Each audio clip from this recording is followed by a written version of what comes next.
بسم الله الرحمن الرحيم.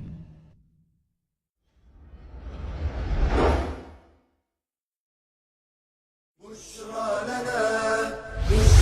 لنا يا راغبا في كل علم نافع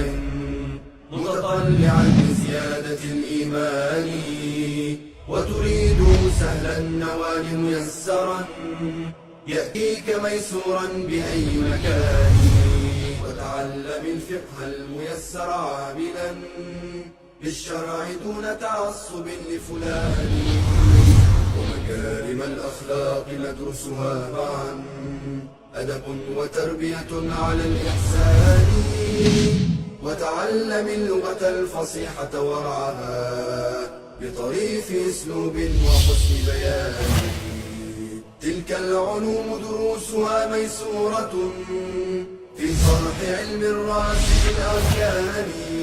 هذا كتاب الله روح قلوبنا خير الدروس تعلم القرآن والسنة الغراء شارحة له فهما لنا من ربنا وحيان هذه عقيدتنا الصحيحة فطرة تنفي الشكوك بواضح البرهان بشرى لنا